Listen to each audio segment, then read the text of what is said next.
श्री शिवाजी रायगड स्मारक मंडळ आयोजित आपली संस्कृती आपला इतिहास व्याख्यानमाला 44वे पुष्प.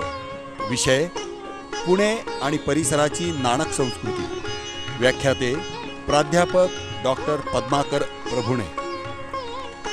पुणे आणि परिसराच्या इतिहासाला प्राचीन काळापासूनची परंपरा लाभली आहे. एका छोट्या खेड्यापासून मोठ्या शहरापर्यंतचा पुण्याच्या जडणघडणीचा इतिहास आजवर अनेक अभ्यासकांनी इतिहास संशोधनाच्या विविध साधनांच्या आधारे प्रकाशात आणला आहे. यापैकीच इतिहासाच्या अभ्यासाचे एक महत्त्वाचे साधन आहे नाणकशास्त्र. पुणे आणि परिसराच्या या नाणक संस्कृतीविषयी अभ्यासपूर्ण विवेचन करणार आहेत भारतविद्या, नाणकशास्त्र आणि पुरातत्वशास्त्राचे अभ्यासक प्राध्यापक डॉक्टर पद्माकर प्रभुणे. शनिवार दिनांक 3 जुलै सायंकाळी 7 वाजता श्री शिवाजी रायगड स्मारक मंडळाच्या फेसबुक पेजवर आणि यूट्यूब चॅनलवर. धन्यवाद.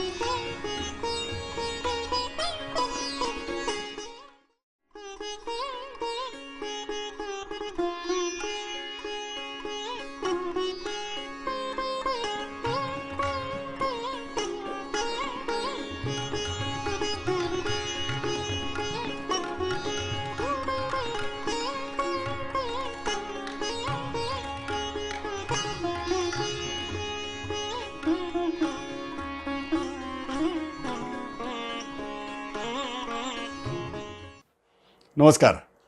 ज्येष्ठ इतिहास अभ्यासक पांडुरंगजी बलकवडे यांच्या षष्ठब्दपूर्तीनिमित्त श्री शिवाजी रायगड स्मारक मंडळ आयोजित आपली संस्कृती आपला इतिहास व्याख्यानमालेत मी आपणा सर्वांचे सहर्ष स्वागत करतो.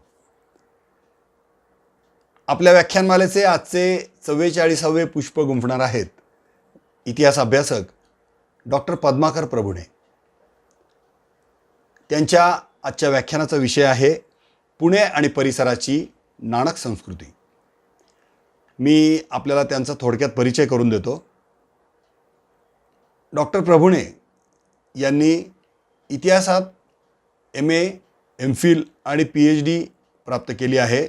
त्याचप्रमाणे इतिहास विषयामध्ये त्यांनी सेट आणि नेट तसेच पुरातत्वशास्त्र विषयातील नेट परीक्षा आणि इंडॉलॉजी विषयातील MA असे शिक्षण घेतले आहे. याबरोबरच डॉक्टर प्रभुणे यांनी आंतरराष्ट्रीय स्तरावरील 2, त्याचप्रमाणे राष्ट्रीय आणि राज्य स्तरावरील प्रत्येकी 8 आणि विद्यापीठ पातळीवरील 6 तसेच संस्था पातळीवरील 2 डिप्लोमा किंवा प्रमाणपत्र अभ्यासक्रम पूर्ण केले आहेत. सावित्रीबाई फुले पुणे विद्यापीठातर्फे इतिहास विषयातील सर्वोत्कृष्ट PhD प्रबंधासाठी ज्येष्ठ इतिहास संशोधक कै वा सी बेंद्रे यांच्या नावे दिले जाणारे प्रतिष्ठेचे सुवर्ण पदकही डॉक्टर प्रभुणे यांनी प्राप्त केले आहे. प्रभुणे सर चांदमल ताराचंद बोरा महाविद्यालय शिरूर येथे सहयोगी प्राध्यापक म्हणून कार्यरत आहेत. इतिहास, प्राचीन भारतीय संस्कृती आणि पुरातत्वशास्त्र या विषयातील पदवी आणि पदव्युत्तर शिक्षण घेणाऱ्या विद्यार्थ्यांना ते गेली 20हून अधिक वर्षे अध्यापन आणि मार्गदर्शन करत आहेत. प्रभुणे सरांचे आजवर 40हून अधिक संशोधनपर लेख प्रकाशित झालेले आहेत आणि त्यांनी इतिहास विषयातील 4 लघु संशोधनपर प्रकल्पही पूर्ण केले आहेत. नाणकशास्त्र हा डॉक्टर प्रभुणे यांचा विशेष आवडता विषय आहे आणि या विषयामध्ये त्यांनी मोलाचे संशोधनही केले आहे. त्याचप्रमाणे नाणी संग्राहक अशी देखील डॉक्टर प्रभुणे यांची ओळख आहे. विविध कालखंडातील विविध प्रकारच्या सुमारे 3000हून अधिक नाण्यांचा संग्रह त्यांनी केला आहे. त्यांनी महाराष्ट्रातील चलनाचा इतिहास हा नाणकशास्त्रावरील ग्रंथ लिहिला आहे आणि आजवर त्याच्या 2 आवृत्त्या प्रकाशित झालेल्या आहेत. त्याचप्रमाणे या ग्रंथाला 3 महत्त्वाचे पुरस्कारही प्राप्त झाले आहेत. असे पुरातत्वशास्त्र, भारतविद्या म्हणजे इंडॉलॉजी आणि इतिहास या विषयातील संशोधक अभ्यासक, नाणकशास्त्रातील तज्ज्ञ, मोडी लिपी आणि ब्राह्मी लिपीचे तज्ज्ञ आणि विद्यार्थी प्रिय प्राध्यापक असा लौकिक असणारे डॉक्टर पद्माकर प्रभुणे हे आज आपल्याला व्याख्याते म्हणून लाभले आहेत. पुणे आणि परिसराच्या छोटे खेडे ते एक मोठे शहर अशा प्राचीन कालापासूनच्या जडणघडणीचा इतिहास, या परिसरातील विविध कालखंडातील नाणी आणि चलनांच्या अभ्यासाच्या आधारे ते आज आपल्यासमोर उलगडणार आहेत. मी प्राध्यापक डॉक्टर पद्माकर प्रभुणे यांचे श्री शिवाजी रायगड स्मारक मंडळाच्या तर्फे स्वागत करतो आणि त्यांना धन्यवादही देतो. आणि त्यांनी आपल्या व्याख्यानमालेचे आजचे 44वे पुष्प गुंफावे अशी मी त्यांना विनंती करतो. धन्यवाद. नमस्कार. श्री शिवाजी रायगड स्मारक मंडळ, ज्याला लोकमान्यांपासूनचा 125 वर्षांचा एक प्रदीर्घ असा इतिहास आहे, हा खूप मोठं कार्यकर्तृत्व या संस्थेचं आहे. या संस्थेमार्फत आयोजित श्री पांडुरंग बलकवडे ज्येष्ठ इतिहास संशोधक यांच्या षष्ठाब्दी पूर्ती निमित्त आपली संस्कृती आपला इतिहास ही जी ई व्याख्यानमाला, इलेक्ट्रॉनिक व्याख्यानमाला सुरू आहे, या व्याख्यानमालेतलं 44वं पुष्प गुंफण्याची संधी मला दिल्याबद्दल, मला ही संधी आपणाशी हितगुज करण्याची संधी दिल्याबद्दल श्री शिवाजी रायगड स्मारक मंडळाचे अध्यक्ष आदरणीय रघुजीराजे आंग्रे सर, त्याचप्रमाणे आदरणीय श्री सुधीर थोरात सर, त्याचप्रमाणे राजेंद्रजी ढुमे या सर्व व इतर सर्व पदाधिकाऱ्यांचे मी मनपूर्वक आभार मानतो. श्री बलकवडे यांच्याविषयी 2 शब्द आवर्जून बोलले पाहिजेत. श्री पांडुरंगजी बलकवडे यांचा माझा सहवास भारत इतिहास संशोधक मंडळातला अनेक वर्षांचा. मी विद्यार्थी असल्यापासून त्यांच्या सहवासात होतो.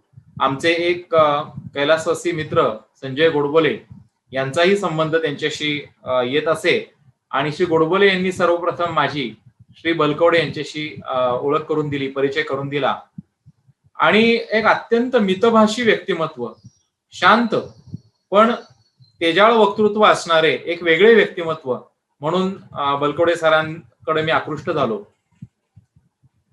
पेशवे दफ्तरमध्ये जाऊन मोडीचा दांडगा व्यासंग, मध्यंतरी त्यांनी केलेलं पानिपत वरील एक विलक्षण असं अभ्यासपूर्ण संशोधन, पानिपतचा आर्थिक अभ्यास जो फारसा कोणी केलेला नाही, त्याचा त्यांनी केलेला अभ्यास आणि त्यांच्या चतुरस्त्र अशा पद्धतीच्या कामामध्ये अनेक गोष्टींचा समावेश आहे. त्यामध्ये अगदी डॉक्टर शना राजगुरू सरांनी कसब्यातील जे अवशेषांवर अभ्यास केला, प्राचीन अवशेषांवर, ज्याचा उल्लेख आपल्या व्याख्यानात येईलच, त्यातही श्री पांडुरंगराव बलकवडे सर या ठिकाणी होते. आणि त्या संदर्भामध्ये असेल किंवा इतर अनेक गोष्टी असतील, अनेक विषयांचा उल्लेख, सगळ्याच विषयांचा उल्लेख इथं करता येणार नाही, परंतु त्या अनेक गोष्टी असतील, त्यामध्ये त्यांचा सहभाग खूप महत्वाचा आहे. मध्यंतरी तळेगाव ढमढेरे येथे प्राध्यापक गोरे यांना एक यादवकालीन शिलालेख सापडला. त्याचाही अभ्यास श्री बलकवडे यांनी केला. म्हणजे यादवकालीन शिलालेख, प्राचीन सातवाहनकालीन अवशेष यापासून ते मोडी लिपीचे एक अतिशय तज्ञ असे जाणकार महाराष्ट्रातले साक्षेपी संशोधक, एक तटस्थ आणि समतोल अशा प्रकारे इतिहास विचार मांडणारे श्री बलकवडे यांच्या षष्ठाब्दी पूर्ती निमित्त आपणाशी हितगुज करताना मला अत्यंत आनंद होत आहे. या संदर्भामध्ये मी जो विषय घेतलेला आहे तो विषय आहे की पुणे व परिसरातील नाणक संस्कृती. पुणे आणि परिसर हा प्राचीन काळापासून अतिशय जागता असा परिसर आहे. अतिशय जागता असं म्हणण्याचं कारण की पुण्याचा थेट उल्लेख, सर्वात जुना अभिलेखीय उल्लेख आपल्याला जो सर्वज्ञात अतिशय प्रसिद्ध अशा प्रकारचा आहे तो म्हणजे पुण्य विषय, म्हणजे पुणे तालुक्यासारखा तो परिसर भाग होता. आणि पुणक देश हे उल्लेख सामान्यतः राष्ट्रकूट काळातले 8व्या-9व्या शतकातले हे उल्लेख आहेत. आणि त्याही पेक्षा जर प्राचीन काळात जायचं झालं तर इतर अनेक अवशेष हे आपल्याला पुण्याचा इतिहास माहिती करून देतात. या व्याख्यानामध्ये आपण ज्याप्रमाणे पुण्याची नाणक संस्कृती, पुणे आणि पुणे परिसराची नाणक संस्कृतीचा विचार करणार आहोत, त्याचप्रमाणे याच्या सुरुवातीला आपण या पुण्याच्या इतिहासाचा विचार करू. पुणे हे साधारणपणे 1870 फूट एवढं उंच आहे समुद्र सपाटीपासून. आणि आता आधुनिक काळामध्ये म्हणजे विद्येचं माहेरघर हे तर आपण पुण्याला म्हणतोच. त्याचप्रमाणे आधुनिक काळामध्ये पुण्याची एक नवीन ओळख येत आहे किंवा होत आहे, ती म्हणजे डेट्रॉइट ऑफ द ईस्ट अशा प्रकारे. कारण पुणे आणि परिसरामध्ये वाहन व्यवसायाच्या संदर्भातल्या अनेक कंपनी या आपल्याला दिसतात. अनेक बाबतीत पुणे महत्वाचे. आधुनिक पुणे जे आहे यामध्ये आपणास असं दिसेल की मोठ्या प्रमाणामध्ये संगणकाच्या संदर्भातलं, जरी बँगलोरला सिलिकॉन व्हॅली म्हणत असले तरी सुद्धा पुणे सुद्धा संगणक कंपन्यांच्या बाबतीमध्ये सध्या अग्रेसर आहे अनेक बाबतीमध्ये. सांस्कृतिक दृष्ट्या पुणे ही महाराष्ट्राची राजधानी आहे. भारतालाही पुण्याने फार महत्वाच्या गोष्टी दिल्यात असं म्हणलं तर ती अतिशयोक्ती ठरणार नाही याची मला खात्री आहे. हे जे आपलं पुणे आहे हे नाव पुण्येश्वर या शिवालयावरून आलेलं असणार आहे असं आपल्याला लक्षात येतं. किंवा या दोन्हीचा अन्योन्य संबंध मात्र निश्चितपणे आहे. पुण्येश्वर आणि नारायणेश्वर ही अतिशय प्राचीन अशी मंदिरं पुण्यामध्ये यादवकालीन 12व्या शतकात 13व्या शतकात ही मंदिरं होती. तर हे जे आपलं पुणे आहे, पुणे शहर आहे, हे त्या प्राचीन कालखंडामध्ये जरी शहर असं नसलं तरी या पुण्याचे जे विविध भाग आहेत, म्हणजे उदाहरणार्थ भांबुर्डा आहे, हिंगणे आहे ज्याला सध्या आपण कर्वेनगर म्हणतो, किंवा या पद्धतीचे अनेक उल्लेख आपल्याला पुण्याच्या विभागांचे हे जुन्या काळाच्या कागदपत्रांमध्ये व ग्रांथिक संदर्भांमध्ये सापडतात. मात्र हे सगळे उल्लेख जे आहेत हे प्रामुख्याने मध्ययुगीन कालखंडातले आहेत. प्राचीन काळापासूनचा जर विचार करायचा झाला तर पुण्याचे अतिशय मनोज्ञ असं इतिहास दर्शन आपल्याला घडतं आणि पुण्याचा हा इतिहास अद्यापी अभ्यासण्यासारखा आहे. या बाबतीमध्ये अरुण टिकेकरांचा उल्लेख जरूर केला पाहिजे. शहर पुणे हे जे 2 खंड त्यांनी प्रकाशित केले, किंवा शांग महाजन सरांचं पुणे शहराचे वर्णन या संदर्भातलं काम असेल. पुण्याच्या विषयी अनेक पुस्तकं, अनेक ग्रंथ, अनेक संशोधनपर लेख हे प्रकाशित झालेले आहेत आणि पुण्याच्या इतिहासात ही दिवसेंदिवस भर जी आहे ही पडतच आहे. तर आपण या पुण्याच्या इतिहासाचा सर्वप्रथम एक आढावा घेऊ आणि पुण्याच्या इतिहासाचा आढावा घेत असतानाच आपण पुण्याची जी नाणक संस्कृती विकसित झाली होती किंवा कोणकोणत्या स्वरूपाची नाणी पुणे आणि पुणे परिसरामध्ये आपणास दिसतात आणि त्यांचा पुण्याशी संबंध काय या बाबतीमध्ये चर्चा करूया.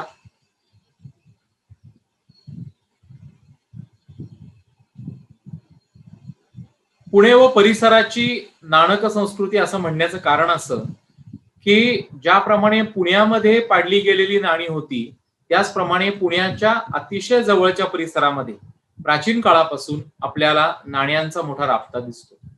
अगदी नाणकशास्त्रीय परिभाषेत ज्याला आहत नाणी असं म्हणतात, सर्वात प्राचीन भारतीय किंवा महाराष्ट्रातली नाणी ज्यांना आहत अशी नाणी म्हणतात, ही नाणी आपल्याला वाई परिसरामध्ये आढळतात. पुणे परिसराची प्राचीन नाणी सुद्धा सांगता येत नाही, काही काळाने आढळू शकतील, सापडू शकतील, ती शक्यता अगदीच दूर नाही. परंतु पुणे परिसर असेल तर हा परिसर सगळा मगाशी आपण चर्चा केल्याप्रमाणे अत्यंत जागता ऐतिहासिक असा परिसर आहे. आहत नाणी ज्याला इंग्लिशमध्ये पंच मार्क कॉइन्स म्हणतात, पंच मार्क कॉइन्स, ज्याच्यावर अनेक प्रकारची चिन्ह असतात, अशा स्वरूपाची नाणी आपल्याला वाई परिसरामध्ये सुलतानपूर या गावामध्ये, त्याच्याविषयी आपण चर्चा करणारच आहोत, या गावामध्ये आपल्याला सापडलेली आढळतात. ह्यापासून ते अगदी आतापर्यंत म्हणजे आधुनिक कालखंडापर्यंत छत्रपती शिवाजी महाराजांची शिवराई मध्ययुगातली आहेच आहे, पण त्याही नंतरच्या कालखंडामध्ये पेशवे काळामधील नाणी, त्याही नंतरच्या काळामध्ये ब्रिटिश कालखंडातली नाणी आणि त्याच्यावर शिवरायांनी कशी मात केली याविषयी सुद्धा आपण या व्याख्यानाच्या ओघामध्ये जरूर बोलूयात. आणि या दृष्टिकोनातून आपण या चर्चेला सुरुवात करूयात.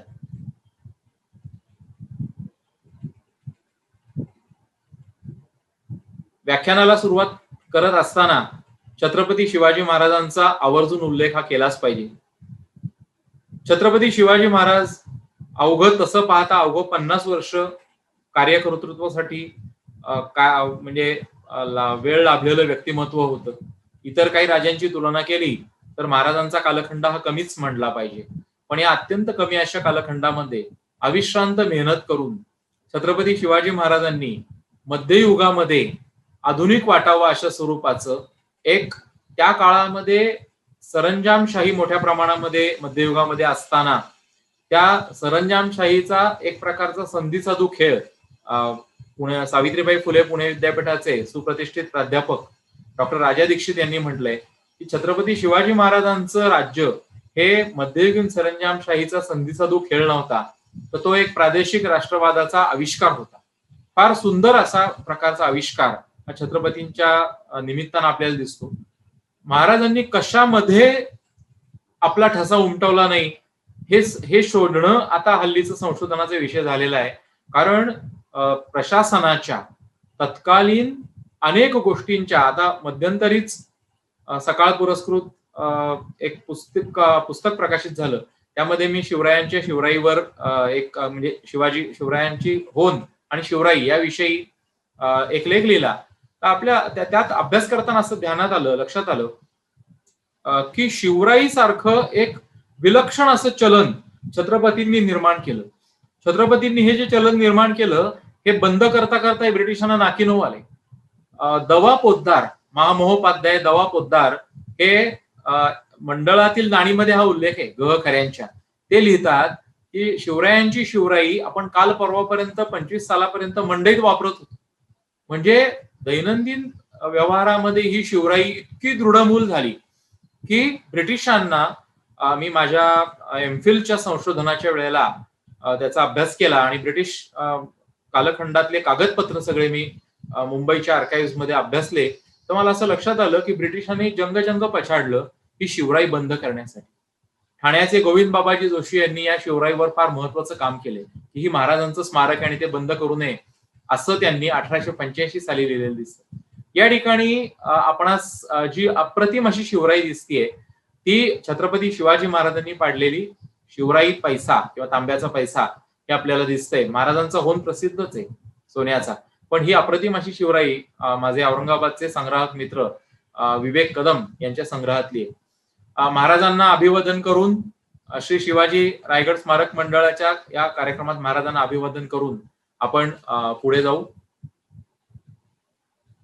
या ठिकाणी या चार्ट बद्दल, या तक्त्याबद्दल मला आपणास थोडं सांगावं लागेल की आपल्या असं लक्षात येईल की या तक्त्यामध्ये आवर्जून क्रमांक जे आहेत ते तळाकडून वरपर्यंत लिहिलेले आहेत. हा माझा एक प्रकाशित संशोधनपर लेख आहे पुण्याच्या history city of Pune city, पुण्याचा ऐतिहासिकत्व या संदर्भातला.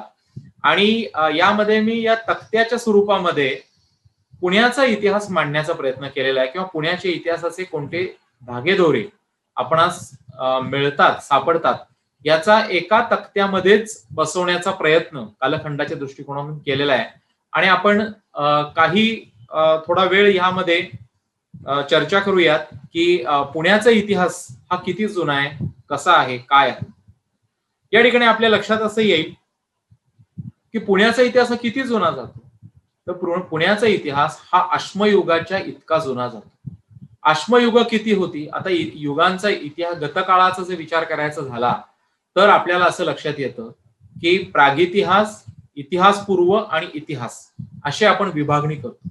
आपण ज्याला रूढार्थाने इतिहास म्हणतो त्याचे परत 3 विभाग आपण करतो: प्राचीन इतिहास, मध्ययुगीन इतिहास आणि आधुनिक इतिहास. त्याच्या मागे आपण इतिहास पूर्व कालखंड मानतो, ज्यामध्ये सामान्यतः हडप्पा संस्कृती किंवा ताम्रपाषाण युग वगैरे येतं. आणि त्याच्याही मागे आपण अश्मयुगांमध्ये जातो. तर अश्मयुग आजपासून जवळपास 1.5 लाख वर्षापूर्वीची आदिमानवाची दगडी हत्यारं ही पुण्याच्या मुठा नदीच्या काठी दत्तवाडी येथे सापडली. डेक्कन कॉलेजचे निवृत्त प्राध्यापक, ज्येष्ठ भूगर्भ शास्त्रज्ञ किंवा भूपुरातत्व शास्त्रज्ञ डॉक्टर शरद राजगुरू यांचा जो पीएचडीचा थिसिस आहे, त्यावेळेला ते पुणे विद्यापीठ होतं, त्यांचा जो पीएचडीचा थिसिस आहे तोच मुळी पुणे आणि या परिसरातल्या अत्यंत आदिम अशा अवशेषांच्या संदर्भातला आहे, मुळामुठा नद्यांच्या संदर्भातला तो विषय आहे. आणि त्यामध्ये आपल्याला प्रागैतिहासिक आदिमानवाची दगडाची हत्यारं ही दत्तवाडीला मिळालेली दिसतात. आणि ह्या स्वरूपाचं एक हत्यार होदी सांकलिया यांना डेक्कन कॉलेजच्या परिसरात हे मिळालं, पण काहींच्या मते बहुधा ते काही वाळूमधून वगैरे आलेलं असावं, परिसरातून कुठून तरी तिथे आलेलं असावं. तरी ते त्या पुणे परिसरातलंच आहे हे आपण ध्यानात घेतलं पाहिजे. म्हणजे आदिमानवाच्या कालखंडापर्यंत पुण्याचा इतिहास मागे जातो. त्या ठिकाणचा सर्व तपशील आता इथे विस्तार भयास्तव सांगणं शक्य नाही, परंतु एवढा मुद्दा आपण ध्यानात घेऊ शकतो की पुण्याच्या पुण्यामध्ये परिसरात तर होतच. आपण जर पुण्याच्या जवळ बोरी या ठिकाणी गेलो तर त्या ठिकाणी ज्वालामुखीय टेफरा आहे आणि त्याच्या खाली आदिमानवाची दगडी हत्यारं ती सापडलेली आहेत. ती दगडी हत्यारं त्या टेफरा म्हणजे ज्वालामुखीजन्य राख त्याच्यापेक्षा जुनी आहेत. त्यामुळं महाराष्ट्रातला आदिमानव हा आपल्याला ज्याप्रमाणे महाराष्ट्र म्हणजे दख्खन मधला या अर्थाने म्हणायचंय, आदिमानव ज्याप्रमाणे हुंजगी बैजबल या नद्यांच्या परिसरात सापडतो इसामपूर, त्याचप्रमाणे हा आपल्याला बोरीच्या ठिकाणी सुद्धा मानवाची हाडं नाही सापडलेली पण दगडी हत्यारं सापडली आणि हत्यारावरनं त्याचं मानवीकरण करता येतं, पर्सोनिफिकेशन करता येतं. तसं पुण्यामध्ये सुद्धा हा आदिमानव या प्रागैतिहासिक कालखंडामध्ये निश्चितपणे होतो. त्याच्या नंतरच्या कालखंडामध्ये ज्याला मध्याश्मयुग म्हणतात किंवा नवाश्मयुग म्हणतात. नवाश्मयुगाचा फारसा पुरावा महाराष्ट्रात नाही, पण मध्याश्मयुगाच्या संदर्भातला पुरावा पुणे परिसराचा अद्यापी ज्ञात नाही. मध्याश्मयुगाचा एक पुरावा फक्त सांगतो. आपल्या या संस्थेच्या नावातच रायगड आहे. रायगडच्या इथं जे नाचणटेपेची गुहा किंवा वाघबिळे त्या ठिकाणी ही मध्याश्मयुगीन हत्यारं रावी जोशी यांना पूर्वी मिळालेली होती. तर ती पाचाडची गुहा जी आहे ती मध्याश्मयुगीन आहे. आता कोकणातही अनेक ठिकाणी या स्वरूपाचे अवशेष मिळत आहेत. पुण्याच्या बाबतीमध्ये ताम्रपाषाणयुगीन अवशेष हे मिळतात. पुण्याजवळच इनामगाव घेतलं तर ताम्रपाषाणयुगीन एक फार मोठे शहर म्हणण्यापेक्षा मोठं नगर किंवा गाव हे त्या ठिकाणी इनामगावला आपल्याला दिसतं.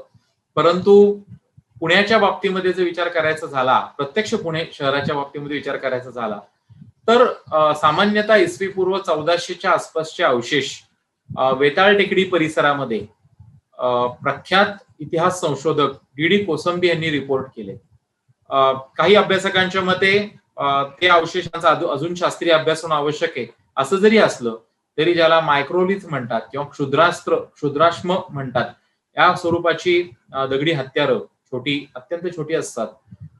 ती या वेताळ टेकडीच्या परिसरामध्ये जे हनुमान टेकडीच्या मागच्या बाजूला आहे त्या ठिकाणी आपल्याला त्यांना सापडलेले दिसतात. मुठा नदीच्या इथं डोंडजे या ठिकाणी सुद्धा अशा स्वरूपाचे अवशेष ताम्रपाषाणयुगीन अवशेष सापडलेले दिसतात. अजूनही काही नवनवीन अवशेष या संदर्भात उजेडात येत आहेत. पुणे परिसरात अनेक ठिकाणी ताम्रपाषाणयुगीन अवशेष आहेत. उदाहरणार्थ राजगुरुनगरच्या जवळ चांडवलीला हे अवशेष सापडलेले आहेत. इनामगावचा मी उल्लेख शिरूर तालुक्यातला आत्ता केला की जे गोड नदीच्या काठी आहे, खूप मोठं 25 हेक्टर क्षेत्रावर पसरलेलं हे सगळं साईट तिथले आहे. तळेगाव ढमढेरे जे आहे, पुणे शिरूर रस्त्यावर तळेगाव ढमढेरे या ठिकाणी हत्यारं सापडली आहेत. थेऊरला अवशेष सापडलेले आहेत. थेऊरला महापाषाणाचे अवशेष सुद्धा सापडलेले आहेत, महापाषाण संस्कृतीचे. हे असे पुणे परिसरामध्ये अनेक ठिकाणी हे अवशेष आपल्याला सापडलेले दिसतात. याचाच अर्थ पुणे परिसरामध्ये हे सगळे अवशेष आढळतात. याचाच अर्थ पुणे परिसरामध्ये सुद्धा ते सापडणं दुष्प्राप्य नाही आणि तसे अवशेष आता नव्याने सापडत चाललेले आहेत. काही अप्रकाशित संशोधन या विषयाची आहेत, ती मी इथं सांगून त्यांचं जे श्रेय आहे ते घेऊ इच्छित नाही, परंतु यथावकाश लवकरच उजेडात येतील. ताम्रपाषाण युग हे सामान्यतः इसवी पूर्व 1400 ते इसवी पूर्व 1000 या दरम्यान होऊन गेलेलं आपल्याला दिसतं. आणि त्याच्यानंतरचा जो कालखंड आहे त्याला आपण महापाषाण युग असं म्हणतो. महापाषाण, मोठे पाषाण, मोठे दगड, या विशिष्ट लोकांच्या जीवनशैलीमध्ये मरणोत्तर जीवनाच्या त्यांच्या कल्पना फार वेगवेगळ्या होत्या आणि त्यामध्ये अनेक दगड म्हणजे मृत व्यक्तीच्या संदर्भामध्ये दफन कसं करावं याचे 40 प्रकार जवळपास या लोकांचे दिसतात. पुण्याजवळ भोसरीला आपल्याला महापाषाण अवशेष दिसतात. एका लोकदेवाच्या स्वरूपात ते पूजलेले दिसतात, पण दिसतात. थेऊरला सुद्धा हे अवशेष आहेत. भोसरीमध्ये जे महापाषाण अवशेष आहेत यावरून असं लक्षात येतं की पुणे परिसरामध्ये आदिमानवाच्या नंतरच्या कालखंडामध्ये सुद्धा मानवी अस्तित्व होतं. मानवी अस्तित्वाचे पुरावे हे आपल्याला आढळतात या ठिकाणी. त्याच्यानंतरचा जो कालखंड आपण घेतला, म्हणजे थोडस आपण इतिहास काळाकडे यायला लागलो, तर असं लक्षात येतं की सुरुवातीच्या ऐतिहासिक कालखंडामध्ये किंवा अर्ली हिस्टॉरिक प्राचीन कालखंडामध्ये आपल्याला असं दिसतं की पुण्यामध्ये काही अवशेष आहेत, पुणे परिसरात नव्याने अवशेष सापडले. कसबा पेठेमध्ये विशेष करून एका इमारतीचा पाया खणत असताना आदरणीय पांडुरंगजी बलकवडे यांनीच माझ्या माहितीनुसार त्याचा ट्रेस लावलेला आहे सर्वप्रथम, आणि मग डेक्कन कॉलेजच्या अभ्यासकांनी त्याचं अधिक संशोधन केलं. त्यामध्ये राजगुरू सर होते, किंवा नंतरच्या कालखंडामध्ये डॉक्टर वसंत शिंदे सर, डेक्कन कॉलेज काळचे कुलगुरू, प्रबोध शिरवळकर, या सर्व विद्वानांनी त्याचा अभ्यास केलेला दिसतो. आणि सातवाहन कालखंडातील मृदभांडी किंवा त्याचे अवशेष हे या ठिकाणी आपल्याला सापडलेले दिसतात. आणि हे जे सातवाहन कालखंडातील अवशेष कसबा पेठेच्या ह्याच्यामध्ये सापडले, त्याचा अधिक अभ्यास केल्यावर असं लक्षात आलेलं आहे की हे अवशेष या ठिकाणची खापरं ही रोमन साम्राज्याशी संबंध दाखवणारी आहे. रोमन साम्राज्याशी त्यांचा संबंध होता प्राचीन काळी, आणि ती खापरं आपल्याला या ठिकाणी दिसतात. आता हा जो कालखंड आपल्याला या ठिकाणी दिसतो रोमन कालखंडाच्या संदर्भातला, तर हा कालखंड महाराष्ट्राच्या इतिहासातला एक महत्वाचा कालखंड आहे. महाराष्ट्राच्या इतिहासात जे नागरीकरण मोठ्या प्रमाणामध्ये झालं, ते नागरीकरण आपल्याला या सातवाहन कालखंडामध्ये दिसतं. आणि या कालखंडामध्ये जसं उत्खननामध्ये हे अवशेष सापडतात, आता पुणे परिसराचा विचार केला तर जुन्नर जवळील नाणेघाट, जुन्नर शहर इटसेल्फ हे सातवाहन काळासाठी फार महत्वाचे आहे. भावी मिराशींच्या मध्ये ती सातवाहनांची सुरुवातीची राजधानी होती. नाणेघाट या ठिकाणून रोमन व्यापार, जो रोमहून जी जहाजं येत असत, ती सर्व जहाजं भडोच, कल्याण यासारख्या बंदरामध्ये येत असत, आणि तिथून हा सर्व माल देशावर नेला जात असे. आणि देशावर हा माल नेताना नाणेघाटासारख्या घाटामध्ये किंवा दाऱ्याघाट छोटा आहे तसा, पण दाऱ्याघाटासारख्या मधून पण ही वाट निश्चितपणे वर येत होती. याच काळातला दुसरा आपल्याला समांतर एक पुरावा आढळतो, तो म्हणजे पुण्यवर्धन हा उल्लेख. सांची येथील शिलालेखामध्ये पुण्यवर्धन असा एक उल्लेख आलेला आहे, आणि हरिहर ठोसर यांच्या मते हा पुण्याचा उल्लेख आहे. पुण्य हा शब्द पुण्यामध्ये आहेच आहे, पुण्येश्वराशी त्याचा धागा जोडता नंतरच्या कालखंडात येऊ शकेल. तर पुण्यवर्धन हा पुण्याचा उल्लेख आहे असं मत श्री हरिहर ठोसर यांनी त्यांच्या संशोधनामध्ये मांडलेलं आहे. आमचे एक तरुण मित्र विक्रम मराठे यांनी मुळशीच्या बाजूला परातेवाडी या ठिकाणी एक व्यापारी मार्ग शोधून काढला, संशोधकीय परिभाषित शोधून काढला या अर्थाने. आणि त्या ठिकाणी त्यांना काही पाण्याची टाकी, पावट्या म्हणजे पायवाट, आणि कोकणातून येणारा रस्ता अशा स्वरूपाच्या गोष्टी सापडल्या की ज्याचा संबंध जवळच्या काही मायनर केव्हशी, छोटी लेणी ज्या ठिकाणची आहेत त्या ठिकाणी दिसतो. तर याचा अर्थ हा काही फार मोठा व्यापारी मार्ग जरी नसला तरी निश्चितपणे तो पुण्याकडे येणारा मार्ग आहे. आणि हा जर मार्ग, व्यापारी मार्ग पुण्याकडे येत असेल, बोरघाटातून जी लेणी आहेत, कारले भाज्यासारखी लेणी आहेत, हे व्यापारी मार्ग येतात कुठे असा जर विचार आपण केला तर हे व्यापारी मार्ग निश्चितपणे पुण्याच्या दिशेने आपणास निर्देश करतात. उदाहरणार्थ कारले भाजे लेणी, त्याच्यानंतर बेडसा लेणी, त्याच्यानंतर शेलारवाडीची लेणी, अशा प्रकारे जर आपण क्रम पाहिला तर हा सर्व जो काही एक ट्रेड रूट म्हणता येईल, व्यापारी मार्ग म्हणता येईल, हा सगळा पुण्याच्या दिशेने येताना आपल्याला दिसतो. प्रख्यात दुर्ग साहित्यिक, महाराष्ट्रातील महान दुर्ग महर्षी खरं तर, ज्यांनी महाराष्ट्रामध्ये दुर्ग पर्यटनाचं फार मोठं काम केलं, गोनी दांडेकर आप्पासाहेब यांनी दुर्गभ्रमण गाथेत सिंहगडावर एक शिष्याचं सातवाहनकालीन नाणं सापडल्याचा उल्लेख केला. एका नाण्यावरून लगेच निष्कर्ष काढता येत नाही हे मलाही मान्य, किंवा कोणीही याविषयी दुमत असण्याची गरज नाही की एक नाणं सापडलं म्हणजे लगेच ती गोष्ट तेवढी जुनी ठरते असं नाही, हे मान्य. परंतु आता डॉक्टर वसंत शिंदेचे जे विद्यार्थी आहेत त्यांनी सिंहगडच्या घेऱ्यामध्ये सुद्धा काही लेणी शोधून काढली की जी जुन्या काळातली लेणी आहेत, की ज्या ठिकाणी जायचा मार्ग नाही, परंतु त्यांनी अक्षरशः दोरी लावून किंवा ट्रेकिंगच्या पद्धतीने ही लेणी शोधून काढली. त्यामुळं सिंहगडावरील पाण्याची सातवाहन पद्धतीची टाकी, नाणं, सिंहगड सातवाहनकालीन असं मला म्हणायचं नाही, परंतु नाणं त्या ठिकाणी पोहोचलं याचा अर्थ काही राबता त्या ठिकाणी असणं शक्य आहे. तो एक उल्लेख या ठिकाणी केला पाहिजे. आणि अजून एक फार दुर्लक्षित असा उल्लेख, ज्याचा उल्लेख एस.बी. भोसले यांनी त्यांच्या संशोधन माफ करा एस.बी. सावंत यांनी त्यांच्या संशोधनात केलेला आहे, तो म्हणजे पुन्नत. पुन्नत हा उल्लेख टॉलेमीनं केलेला आहे. त्याची जी यादी दिलेली आहे त्यांनी नगरांची किंवा कोकण परिसरातल्या काही बंदरांची, नगरांची महाराष्ट्रातल्या यादी दिली आहे. त्यात एक पुन्नत नावाचा शब्द येतो. याचा पुनर्विचार केला पाहिजे की हे पुण्याचा उल्लेख तर हा नाही ना. याविषयी फक्त सूतोवाच करतो, याविषयी माझंही संशोधन व्यक्तिगत सुरू आहे. ह्या आत्ताच्या उल्लेखानुसार सातवाहन कालखंडामधले हे अवशेष आपल्याला दिसतात. नाणी कशी दिसतात हे आपण बघणारच आहोत. आता आपण या ठिकाणी फक्त याचा उल्लेख प्रामुख्याने करतो. याच्या नंतरच्या कालखंडामध्ये सामान्यतः इसवीचं 3रं ते 5वं शतक या दरम्यानमध्ये आपल्याला असं दिसतं की कसबा पेठेत पुन्हा त्या काही खड्ड्यांमध्ये खंडातले मृदभांड्यांचे अवशेष, पॉटरी म्हणजे खापरांचे अवशेष हे मिळालेले दिसतात. आणि या कालखंडामध्ये एक अतिशय सुंदर अशी विष्णू मूर्ती कसबा पेठेमध्येच मिळाली. मला वाटतं लोखंडे नावाचे ते गृहस्थ होते. आणि आमचे मित्र कैलासवासी संजय गोडबोले यांनी त्याच्यावर भारत इतिहास संशोधक मंडळाच्या त्रैमासिकात एक लेखही लिहिलेला दिसतो. फार सुरेख अशी ही गुप्तकालीन म्हणता येईल किंवा साधारणपणे त्या शैलीची एक मूर्ती त्या ठिकाणी मिळालेली आहे. मुंबईचे एक संशोधक सूरज पंडित यांनी त्याच्याविषयी अजून सध्या नवीन संशोधन केलेलं आहे.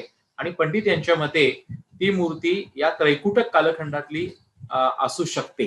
त्याबद्दल त्यांचा अभ्यास अद्याप चालू आहे, पण त्यांनी व्यक्तिगत अभ्यासामध्ये हा उल्लेख केला आहे. याचा आवर्जून त्यांचा नामनिर्देश करणं गरजेचं आहे.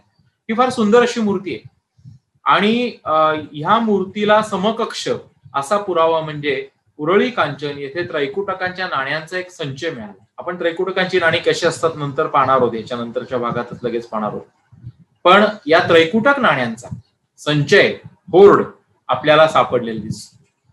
मी या इतिहासामध्ये जास्त वेळ न थांबता नाण्यांच्या दिशेने लवकर येतो. परंतु सामान्यपणे प्राचीन कालखंडाचा मध्ये विचार जर केला तर इसवीचं 7वं ते 9वं 8वं ते 9वं शतक या दरम्यान जे राष्ट्रकूट राजे होते, या राष्ट्रकूट राजांच्या कालखंडात पुण्याचे मात्र सविस्तर उल्लेख आढळतात. राष्ट्रकूट कृष्ण याच्या लेखामध्ये आपल्याला ताम्रपटामध्ये आपल्याला इसवी सन 758 पुण्याचा उल्लेख दिसतो. पुणे विषय हा वास्तविक पाहता पुणे परिसराचा उल्लेख आहे. म्हणजे तालुका सारखं विषय हे मोठा असायचे. विषय, खंपण, भुक्ती असे भाग होते. त्याचप्रमाणे शिलाहार अपरादित्य देव याच्या इसवी सन 993च्या ताम्रपटात, मला वाटतं तो जंजिऱ्याचा आहे, त्यामध्येही पुण्याचा उल्लेख आहे. राष्ट्रकूट कृष्णराज पहिला याच्या ताम्रपटात सुद्धा पुण्याचा उल्लेख आहे. पुण्यामध्ये काही लेणी दिसतात आपल्याला. ती आपल्याला जुन्या काळातली लेणी आहेत. विशेष करून पर्वतीच्या इथे एक लेणं आहे. खंडोजी बाबा मंदिर, खंडोजी बाबा जे मंदिर आहे त्या ठिकाणी काही लेणी मुठा नदीच्या याच्यात सुद्धा सापडलेली होती. त्याच पद्धतीनं बाणेर टेकडीवर लेणी आहे. निनादराव बेडेकर यांनी याच्यावर एक खूप सुंदर पुण्यातील लेणी असा पूर्वी साप्ताहिक सकाळमध्ये सुंदर लेख लिहिलेला होता. आणि बेडेकर सरांचा मला या ठिकाणी कैलासवासी बेडेकर सरांचा आवर्जून उल्लेख करायचा आहे की बलकवडे सरांच्या सोबतही त्यांनी अनेक गोष्टींचं काम केलं होतं. निनादराव बेडेकरांनी एक दिवशी मला वन फाईन मॉर्निंग बोलवलं. मला म्हणले, अरे कॅमेरा आहे तुझ्याकडे? म्हणलं आहे. त्यांचा स्वतःचा फार सुंदर असा कॅमेरा होता. आपण पाताळेश्वरला भेटू आणि नंतर आपण मस्त म्हणले ब्रेकफास्ट करू. मला समजे ना काय. ज्या वेळेला मी बेडेकर सरांच्या सोबत गेलो तर त्यांनी मला हे दाखवलं की पाताळेश्वराच्या लेण्यांच्या मध्ये आत जात असताना उजव्या हाताला एक पुसट असा शिलालेख आहे, ज्याचा उल्लेख दवा पोद्दारांनी श्री गणेशानामाची सुरुवात वगैरे असा केलेला आहे. तर बेडेकर सरांनी त्याचे फार सुंदर फोटो काढले. आम्ही बराच प्रयत्न केला तर त्यामध्ये एक वाचन चुकतही माझं असेल, परंतु कुंडली द्विजदेव अशा स्वरूपाच्या एका नावाचा उल्लेख त्या ठिकाणी दिसतो. बाकी लेख खूप पुसटसा आहे. हे वाचन सुद्धा वादग्रस्त ठरू शकतं, परंतु अशा स्वरूपाचं काही शब्द तिथले लागू शकतात. त्याचा जो जुना फोटो कोणाकडे उपलब्ध झाला तर त्या पुसट शिलालेख, पण तो राष्ट्रकूट कालीन शिलालेख नक्की आहे. त्याची अक्षरवटिका, ऑर्थोग्राफी जी आहे, पेलिओग्राफी जी आहे, ती डेफिनेटली राष्ट्रकूट कालखंडातली आहे. असं आदरणीय निनादराव वेडेकर यांनी माझ्या निदर्शनास मला दाखवलं त्यांनी, आणि ते म्हणले की तू ह्याच्यावर अजून अभ्यास कर, नाण्यांचा करतोस तसं शिलालेखांचा सुद्धा अभ्यास कर, अशी एक प्रकारची प्रेरणा त्यांनी मला दिली. हे त्यांचं देणं आहे म्हणून मी सांगतो की हे पुण्याचा इतिहास त्यांनी या स्वरूपाचा, त्यांच्या तोंडून अनेक इतिहास ऐकलेत, पण हा इतिहासही आवर्जून सांगणं आवश्यक आहे. मध्ययुगीन कालखंडाचा जर आपण विचार केला तर आपल्याला अनेक उल्लेख दिसतात. मगाशी मी पुण्येश्वर नारायणेश्वराचा उल्लेख केला. सुदैवाने जेव्हा मी आबासाहेब गरवारे महाविद्यालयात विद्यार्थी होतो त्यावेळेला त्या ठिकाणी माझे एक मित्र होते, काही समीर कुलकर्णी म्हणून. आम्हाला पक्षी निरीक्षण करताना त्या ठिकाणी एक टोकं मूर्तीचं मुकुट पाण्याच्या बाहेर आलेलं दिसला, आणि नंतर जेव्हा आम्ही त्याचा अधिक मागोवा घेतला, थोडं त्यात पुढाकार मी घेऊन त्याचा मागोवा घेतला, तेव्हा अप्रतिम अशी सुंदर सुबक अत्यंत अशी विष्णूची मूर्ती 12व्या शतकातली यादवकालीन मूर्ती तिथे सापडली. आणि ती मूर्ती पळवण्याचा काही लोकांनी घाट घातला होता, काही त्याचे तस्कर या स्वरूपाची जी मंडळी आहेत त्यांनी. तेव्हा ती सुदैवाने मी डेक्कन कॉलेजला गेलो, आणि डेक्कन कॉलेजला डॉक्टर वीरेंद्रनाथ मिश्र हे त्यावेळेला डायरेक्टर होते. त्यांनी डॉक्टर अरविंद जामखेडकर सर त्याला ही मूर्ती आम्ही डेक्कन कॉलेजची जीप दिली, प्राध्यापक मंगलम सोबत आले, डेक्कन कॉलेजचे curator Dandavate sir college museum मध्ये नेली.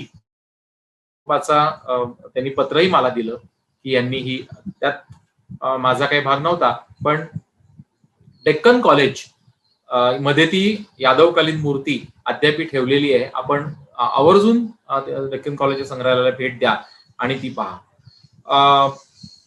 याशिवाय अनेक उल्लेख आहेत. एकच उल्लेख फक्त मध्ययुगातला करतो कारण आपला नाण्यांशी त्याचा संबंध पुढे येणार आहे. मोहम्मद तुगलक याचा उल्लेख फुतुहुस सलातीन, इसामी या लेखकाच्या फुतुहुस सलातीन या ग्रंथामध्ये कुंधियाना या किल्ल्यावर नागनायक कोळी हा होता, आणि 6 महिने वेढा घालून मोहम्मद तुगलकानी तो किल्ला, मोहम्मद बिन तुगलक अर्थात तुगलक म्हणजे याने तो किल्ला जिंकला. याचा अर्थ मोहम्मद तुगलक हा पुण्यामध्ये त्या ठिकाणी येऊन त्यांनी हा किल्ला जिंकलेला होता, आणि तो किल्ला जिंकण्या इतका पुणे परिसर महत्वाचा होता आणि किल्लाही महत्वाचा होता. नुसताच किल्ला नव्हता, तर याचा अर्थ पुणे परिसर सुद्धा जागता होता. अनेक पुराव्यांवरनं आपल्याला असं दिसतं की या कालखंडामध्ये पुणे हे फार महत्वाचं होतं. तत्कालीन साहित्यामध्ये सुद्धा त्याचा उल्लेख आहे. नामदेव गाथेमध्ये पुण्याचा उल्लेख आहे. आणि जसं आपण मराठा कालखंडाकडे येतो तसा पुण्याचे उल्लेख अधिक जास्त दिसतात. स्वराज्य संकल्पक शहाजी महाराज आणि जिजाऊ साहेब यांचं कार्यकर्तृत्व, छत्रपती शिवाजी महाराज, आणि या सर्व गोष्टींमध्ये आपल्याला अनेक पुरावे नाण्यांच्या बाबतीतले सुद्धा या ठिकाणी आढळतात. ऐतिहासिक कागदपत्रांमध्ये पुण्याचे उल्लेख मोठ्या प्रमाणात आढळतात. आपण आता त्या विषयाकडे जाऊया. या इतिहासाचा आढावा अशासाठी घेतला की ही जी नाणी आपण पाहतो आहोत ही नाणी त्या कालखंडाशी संबंधित आहेत. आपण आधी सुरुवातीला बोललो पुणे परिसरातलं प्राचीनतम नाणं जर म्हणायचं झालं तर आपल्याला ह्या नाण्याविषयी बोलता येईल. ही नाणी वाई या ठिकाणी खास करून सापडतात. वाई आणि परिसर, भोरमध्ये सुद्धा भोरच्या परिसरात सुद्धा ही नाणी सापडलेली आहेत. आणि ह्या नाण्यांना अगदी सुरुवातीला अश्मक जनपदाची नाणी असं म्हणलं गेलं, नंतरच्या काळात यांना कुंतल जनपदाची म्हणलं गेलं. पण याचं सगळ्यात चांगलं वर्णन Wai type of PMC, Wai पद्धतीची पंचमार्क नाणी असं केलेलं जास्त योग्य ठरेल. या नाण्यांमध्ये या चिन्हाचा अर्थ अद्याप लागलेला नाही. या निमित्ताने मी सर्व दर्शकांना अशी विनंती करेन किंवा आवाहन करेन की या प्राचीन नाण्यांवरची काही चिन्ह ज्याचे अर्थ लागलेले नाहीत याच्यावरही अभ्यासाची गरज आहे, आणि आपण सर्वांनी याच्यावर विचार करण्याची गरज आहे. कोणाला काय स्वरूपात सापडेल हे सांगता येत नाही, यासाठी मी आवाहन करत आहे. परंतु एका गोलामध्ये मध्यभागी टिंब आणि त्याच्यातून 2 गोल अशा वैष्णवाई टिळा जो असतो, वैष्णव टिळा जो अशा स्वरूपाचा असतो, बालाजीच्या संदर्भामध्ये आपल्याला तो माहिती आहे. तर अशा स्वरूपाचं चिन्ह हे आपल्याला या ठिकाणच्या नाण्यांवर दिसतं. आणि ही नाणी आहत प्रकारची प्राचीनतम नाणी आहेत. भारतीय इतिहासात आहत नाणी ही सामान्यपणे इसवी पूर्व 4थ्या-3ऱ्या शतकापासून ते इसवी सनाच्या 1ल्या शतकापर्यंत प्रामुख्याने प्रचलनात होती. पहिलं शतक पुढे मागे. पण म्हणजे सामान्यपणे मौर्य कालखंड किंवा त्यानंतरचा कालखंड, सातवाहन पूर्व कालखंडामध्ये ही नाणी महाराष्ट्रामध्ये प्रचलित होती. आणि याचे दोन मुख्य प्रकार आहेत. एका नाण्यांना महाराष्ट्रात म्हणण्यापेक्षा भारतात होती. एका नाण्यांना सार्वत्रिक प्रकारची, ज्याला युनिव्हर्सल पीएमसीज म्हणतात, सार्वत्रिक प्रकारची पंचमार्क नाणी म्हणतात. आणि दुसरा प्रकार जो असतो त्याला लोकल पंचमार्क नाणी म्हणतात. लोकल म्हणजे स्थानिक प्रकारची, ज्याच्यामध्ये काही खास चिन्ह आढळतात, त्याच्यामध्ये काही वेगळेपण आढळतं. तर ही वाई परिसराची जी पीएमसीज आहेत ही पुणे परिसराच्या संदर्भातली सर्वात, आज टेक्निकली जरी वाई कोल्हापूर जिल्ह्यामध्ये असलं तरी त्याचे अफिनिटी जो पुण्याशी सुद्धा निश्चितपणे आहे. तर यानुसार ही नाणी आपल्याला पुणे परिसरातली प्राचीनतम नाणी अशी दिसतात. मध्यंतरी ह्याला जुन्नरलाही एक मोठा नाण्यांचा संचय सापडला, परंतु ती नाणी विदर्भ पद्धतीची आहत नाणी आहेत असं आता जवळपास सिद्ध झाले. ती व्यापाराच्या निमित्तानं जुन्नरला आलेली असू शकतात. ही नाणी मात्र निश्चितपणे वाईला सापडतात. मला एक कथा आपल्याशी, ही अशा कथा या निमित्तानं डॉक्युमेंट होतात, नोंदल्या जातात, म्हणून मला याचा उल्लेख करायचा आहे. आमचं घर वाईचं मूळचं, आणि मला माझ्या वडिलांकडून अशा स्वरूपाची कथा कळली की त्यांच्या आजोबांच्या कालखंडामध्ये, म्हणजे जुन्या काळी, वाई जवळून आपण मांढरदेवकडे जातो, काळूबाईच्या दिशेने जातो, तिथे सुलतानपूर नावाचे खेड आहे. आणि त्या ठिकाणी खूप ब्रिटिश अधिकारी आले. त्यांनी ते गाव ताब्यात घेतलं आणि एक मोठा दगड होता, त्या दगडाखाली, मोठ्या दगडाखाली खणून त्यांनी त्या ठिकाणून काही दागिने किंवा काही अवशेष त्यांना मिळाले. आणि कॉड्रिंग्टन यांचं लेखन मी नंतर वाचलं की ज्याच्यामध्ये वाई टाईप ऑफ सुलतानपूरला ही नाणी सगळ्यात पहिल्यांदा सापडली. तर ही नाणी त्या ठिकाणी होती. या सुलतानपूरलाच तो एक आख्यायिका म्हणा किंवा ती एक पाहिलेली गोष्ट जी तोंडी होती ती या स्वरूपामध्ये इथं आपल्याला ती माहिती याच्याशी जोडून पाहता येते. आणि ही जी नाणी आहेत ही पाचवड परिसरात सुद्धा मिळतात. फक्त मी सर्व दर्शकांना एक अतिशय नम्र विनंती करू इच्छितो की या स्वरूपाच्या नाण्यांची खोटी नाणी, काउंटरफिट, मॉडर्न सध्याची फेक कॉइन्स मोठ्या प्रमाणात आलेली आहेत. तर सहजासहजी एखाद्या तज्ञाच्या मार्गदर्शनाखाली या नाण्यांचा संग्रह करावा, अन्यथा फसण्याची शक्यता मोठ्या प्रमाणात आहे. आणि जेवढी खोटी नाणी आपण आपल्या संग्रहात ठेवू तेवढं खोटेपणा नाणकशास्त्राचाही वाढत जातो, हे आपण एक लक्षात घेऊयात. आणि अशा प्रकारच्या ऍक्टिव्हिटीज, अशा प्रकारच्या प्रॅक्टिसेस आपण थांबण्यासाठी प्रयत्न केला पाहिजे. या आहत पद्धतीच्या नाण्यांच्या नंतर पुणे परिसरात जुन्नर हे फार महत्वाचं ठिकाण होतं. आणि जुन्नरची ही खास नाणी मी आपल्या समोर सादर करत आहे. हे सांगण्याआधी मला एक गोष्ट आवर्जून सांगितली पाहिजे की ही जी नाणी मी आपणासमोर प्रदर्शित करतो आहे त्या नाण्यांचा कॉपीराईट, फोटोचा किंवा प्रत्यक्ष नाण्याच्या संग्रहाचा, हा ज्यांचा त्यांचा त्या नाण्याच्या खाली या ठिकाणी फोटो आणि गोलामध्ये सी अशा प्रकारे दाखवलेला आहे. हल्ली संगणकाच्या युगामध्ये, इंटरनेटच्या युगामध्ये आपलंच नाणं आपल्यालाच दुसऱ्याचं म्हणून दिसू शकतं असं होतं. आपण म्हणाल नाणं तुमचं कसलं, परंतु ज्या त्या संग्रहात मला एक आवर्जून सांगायला पाहिजे की पुण्याला काही पंडित साहेब, काशीनाथ पंडित, किंवा सध्या इतिहास संशोधक मंडळामध्ये दैनंदिन अभ्यास करणारे श्री अरविंद आठवले, मोठमोठे संग्राहक पुण्यामध्ये आहेत. बस्तीमलजी सोळंकी आहेत आमच्या संस्थेचे अध्यक्ष. या लोकांनी अविश्रांत मेहनत करून अपार कष्टाने ही नाणी जमा केलेली आहेत. अनेक ऑप्शन्स मधनं, आता ऑप्शन चांगला का वाईट, तर काही अभ्यासक म्हणतील की हा ऑप्शन म्हणजे लिलाव हा वाईट, पण मी काही प्रमाणात म्हणेन की चांगला, कारण एकेकाळी खूप मोठ्या प्रमाणामध्ये ही नाणी वितळली जात असत. आज ही नाणी वितळली जात नाहीत, कारण का, तर लिलावामध्ये या नाण्यांना चांगल्या किमती येतात. पण कसंही असो, हे संग्राहक प्रचंड कष्टाने, प्रचंड मेहनत करून ही नाणी गोळा करत असतात, तर त्याचं श्रेय त्यांना देणं हे आवश्यक आहे. श्री अरविंद आठवले यांनी मला हे छायाचित्र पुरवलं. जुन्नरला मते यांचा उल्लेख मला जरूर केला पाहिजे. ते आता नाही आहेत, परंतु नारायण श्रीधर मते यांनी ही जुन्नर टाईपची नाणी उजेडात आणली सर्वप्रथम. आणि याच्यावर अनेक संशोधकांनी लिहिलेलं आहे. आता सध्या आमचे एक स्नेही बापूजी तामाणे हे सुद्धा जुन्नर परिसरामध्ये खूप अभ्यास करतायत. नारायणगाव महाविद्यालयाचे डॉक्टर लहू गायकवाड यांनी जुन्नरवर तर पीएचडी प्रबंध केलेला आहे, तेही जुन्नर परिसराचा अभ्यास करतायत. सुरेश जाधव यांनी फार पूर्वी डेक्कन कॉलेजचे मोठे संशोधक होते, जुन्नर परिसरावर मोठं संशोधन केले. अनेक लोकांनी, डॉक्टर शोभना गोखले यांचा तर उल्लेख केलाच पाहिजे. कैलासवासी शोभना गोखले यांनी नाणेघाटावर अफाट संशोधन केलेलं आहे, सातवाहन कालखंडावर मोठं संशोधन केलेलं आहे, जुन्नरवर केलेलं आहे. तर जुन्नर हे प्रचंड जागतं असं शहर होतं, त्या काळातलं नगर होतं. जुन्नरच्या भोवती सगळी लेणी आहेत, आपण आज कल्पना आहे, मी त्याचा उल्लेख सगळा करत नाही. पण जुन्नरला खास अशी सातवाहन नाणी पाडली जात होती. ही नाणी आपल्याला चाकण पर्यंतच्या नदीत मिळतात. राजगुरू नगरला सुद्धा ही नाणी नदीमध्ये मोठ्या प्रमाणामध्ये मिळतात. या नाण्यांवर आपल्याला या ठिकाणी दिसेल की टिंबाची आयाळ असणारी सिंहाकृती आहे. हे वर सिंहाची शेपटी दिसतीये आणि याच्यामध्ये चैत्य नावाचं चिन्ह असतं. 3 आर्च्ड हिल म्हणतात चैत्य, किंवा काही लोक याला सुमेरू पर्वत म्हणतात. तर हे जे चिन्ह आहे, अशा प्रकारची खास नाणी ही जुन्नरला फक्त आपल्याला दिसतात. सातवाहन नाण्यांचे महान संशोधक डॉक्टर शैलेंद्र भांडारे यांनी रिजिओ स्पेसिफिक नावाची एक संकल्पना वापरली आहे. मी त्याचं भाषांतर थोडं चुकीचे असेल, पण विविध प्रांत विशिष्ट नाणी असं केलेलं आहे. तर त्या रिजिओ स्पेसिफिसिटीमध्ये ही खास जुन्नर टाकसाळीची म्हणता येतील अशी सातवाहनकालीन नाणी, आणि या बाजूला उज्जैन चिन्ह नावाचं हे चिन्ह आहे. आपणास एक दिसत असेल की इथे 4 गोल आहेत, डंबेल्स सारखी चिन्ह आहेत 2, आणि त्याच्यामध्ये इथं एक मध्यभागी 4 चिन्ह आहेत. तर या स्वरूपाची नाणी ही आपल्याला जुन्नर सातवाहन असं त्याला म्हणतात. यामध्ये अनेक राजे सापडतात. उदाहरणार्थ हे नाणं सिरी सातवाहन असं लेखाचं आहे. यामध्ये सिरी सातकर्णी सापडतं, श्री सातकर्णी म्हणजे.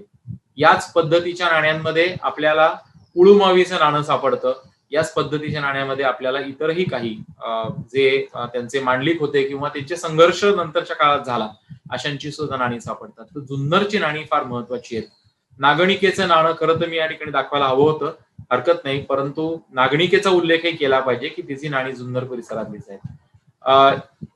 हे एक अत्यंत दुर्मिळ नाणं आहे. जुन्नर सातवाहन प्रकारचंच आहे आणि पुणे परिसरातच म्हणजे जुन्नर परिसरातच मिळतं, आणि हे शिव सातकर्णीच आहे. शिव सातकर्णी हा गौतमीपुत्राचा ज्येष्ठ बंधू होता, आणि नहपान क्षत्रपाशी जो संघर्ष झाला तो पहिला या शिव सातकर्णीचा झाला आणि नंतर गौतमीपुत्र सातकर्णीचा झाला. जरी सातवाहन राजा गौतमीपुत्र सातकर्णी याच्या लेखात लिहिलेलं असलं, खखरात वस निरवसेस कर, शहरात वंशाचा निर्वंश करणारा, किंवा त्याची जोगळ ढेंबी नाशिक जवळ हजारो नाणी सापडली, त्यातली 19,000 जवळपास नाणी सापडली. त्यातली हजारो नाणी ही गौतमीपुत्र सातकर्णीनं स्वतःच्या नावानी ठोकलेली होती, काउंटर स्टॅम्प केलेली होती, पुनर्मुद्रित केलेली होती. पण त्याचा ज्येष्ठ भाऊ हा शिव सातकर्णी, त्यानं पण सुरुवातीला नहपानाने त्याचा पराभव केला किंवा त्यानं नहपानाचा पराभव केला. या स्वरूपाचा सगळा इतिहास हा डॉक्टर शैलेंद्र भांडारे जे ऑक्सफर्ड विद्यापीठात असतात त्यांनी शोधून काढलेला आहे. आणि हे अत्यंत दुर्मिळ नाणं माझ्या संग्रहातले शिव सातकर्णी याचं आहे. हेही आपल्याला पुणे परिसरासाठी महत्वाचं आहे. त्या सातवाहन कालखंडाच्या नंतरच्या कालखंडाचा मगाशी जो आपण विचार केला त्यानुसार ही त्रैकुटक राजांची नाणी आहे. त्रैकुटक राजांविषयी खूप कमी माहिती उपलब्ध आहे. मगाशी उल्लेख केल्याप्रमाणे डॉक्टर सूरज पंडित यांनी त्रैकुटकांवर संशोधन केले. डॉक्टर दिलीप राजगुरू यांचाही त्रैकुटक नाण्यांचं उत्तम असा ग्रंथ आहे. तर डॉक्टर पंडित यांनी त्रैकुटकांच्या इतिहासावर लेखन केलेलं आहे. त्रैकुटकांची नाणी ही पुण्याच्या जवळ सापडली, आणि त्रैकुटक नाण्यांची परंपरा ही क्षत्रप नाण्यांसारखी आहे. म्हणजे सामान्यपणे इसवी सनाच्या 3ऱ्या शतकानंतर हे लोक इथे असावेत, या परिसरामध्ये असावेत. कोकणातही त्यांचे ताम्रपट सापडलेले आहेत. आणि एक उल्लेख आवर्जून केला पाहिजे की क्षत्रपांचा मी आता उल्लेख केला, अशा स्वरूपाची चांदीची नाणी, क्षत्रपांच्या नाण्यांचा एक खूप मोठा संचय रांजणगावला सापडला 1974 साली. Doctor Shobhana Gokhale, doctor Dhavalikar sir आणि डॉक्टर देव सर यांनी त्याचं संशोधन केलं होतं. बाईंनी जास्त केलं होतं, पण या तिघांनी त्या ठिकाणी अभ्यास त्या नाण्यांचा केलेला आपल्याला दिसतो. एवढा मोठा साठा रांजणगावला कसा काय सापडला? रांजणगाव गणपती खेडेकर नावाच्या गृहस्थांच्या शेतात हा संचय सापडला. असाच संचय आता शिरवळला सापडलाय, आणि असाच संचय नुकताच चाकण येथे सापडलेला आहे. मग पुणे परिसरामध्ये हे क्षत्रप नाण्यांचे एवढे मोठमोठे साठे कसे काय सापडतात? हे डिपॉझिशन का झालं? अशा प्रकारे ती नाणी तिथं का ठेवली गेली? हाही एक संशोधनाचा विषय आहे, आणि एखाद्या एमफिल पीएचडीच्या विद्यार्थ्यांनी जरूर याचा विचार करावा किंवा एखाद्या संशोधकांनी सुद्धा याचा विचार करायला हरकत नाही की एवढे मोठ्या प्रमाणातले होर्ड हे पुणे परिसरातच का सापडतात. आणि ह्याचा अर्थ असा, ही नाणी या ठिकाणी एवढ्या मोठ्याने संख्येने सापडतात याचा अर्थ व्यापारी मार्गावर, ट्रेड रूटवर हे सर्व ठिकाणं जोडली गेलेली असणार आहेत त्या कालखंडामध्ये, आणि यांचा अशा पद्धतीचा पुनर्विचार होण्याची आवश्यकता निश्चितपणे आहे. ते त्रैकुटकांचं नाणं आणि ही नाणी आपल्याला उरळी कांचन या परिसरामध्ये सापडलेली दिसतात. त्रैकुटकांचा इतिहास हा फारसा अभ्यासला गेलेला नाही. इंद्रदत्त पुत्र दहरसेन, मध्यमसेन वगैरे अशी त्यांच्या राजांची नावं होती. त्यानंतरच्या कालखंडामध्ये वाई परिसरातच सापडणारं हे एक अतिशय दुर्मिळ नाणं आहे. याला यू शेप कॉइन्स म्हणतात. U shape coins. आणि या नाण्यांवर कन्नड लेख असतो दोन्ही बाजूला, आणि मध्यभागी एखाद्या पशु प्राण्याचा अथवा मनुष्याचा, या ठिकाणी गरुड आहे, उलटा झालाय तो, म्हणजे ठसा असल्यामुळं ही नाणी सुद्धा या परिसरामध्ये मिळतात. मात्र ही नाणी पुणे परिसरात फारशी सापडत नाहीत. पुण्याशी जोडून आहेत पण पुणे परिसरात फारशी सापडत नाहीत. तर या नाण्यांचं मुख्य जो सापडण्याचा, आढळण्याचा भाग आहे तो वाई ते कराड या परिसरामध्ये ही जास्त आढळतात. पण ही अत्यंत या निमित्तानं ही नाणी वाईच्या परिसरातली म्हणून आपणास प्रदर्शित केली.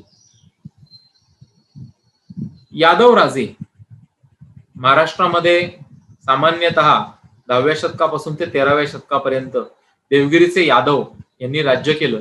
आणि मगाशी उल्लेख केल्याप्रमाणे आदरणीय श्री पांडुरंगजी बलकवडे आणि आमचे मित्र पद्माकर गोरे तळेगाव येथल्या तळेगाव डमडर येथे ते प्राध्यापक आहेत. प्राध्यापक डॉक्टर गोरे प्रोफेसर आहेत ते आता.